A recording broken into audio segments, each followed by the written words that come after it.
So our first DLC offering is called First Strike. It releases February 1st. It has 5 new levels in it, 4 brand new multiplayer maps, as well as a zombie level called Ascension.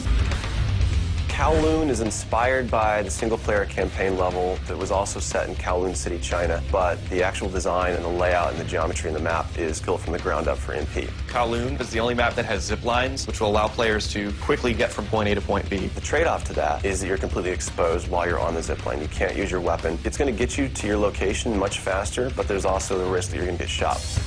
Discovery is an Antarctic research station that was a German outpost left over from World War II. The two sides of the map are divided by a deep chasm. You're always kind of fighting for control over that crossover from one side of the map to the other. My tips for Discovery is really just learning the layout of the map, understanding how that chasm can impact the flow of the gameplay, and always being conscious of the exposure that you have to long-range weapons. You might be on a snow bridge and somebody throws a grenade, which collapses the floor around you.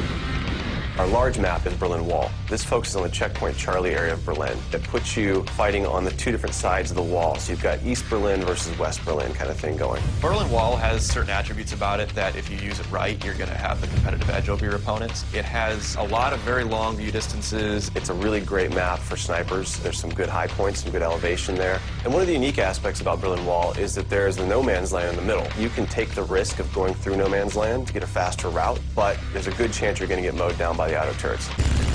The stadium's one of my favorite maps. I am a run-and gunner, so I tend to like that map. It's going to provide those close-quarter players tight adrenaline, action-packed experience. So never underestimate the value of tactical insertion, and always be checking your corners, and realize that these engagement distances are going to be really small, so use that to your advantage. I think it's going to cater to a lot of the players who just like the frenetic style of gameplay that Call of Duty has to offer.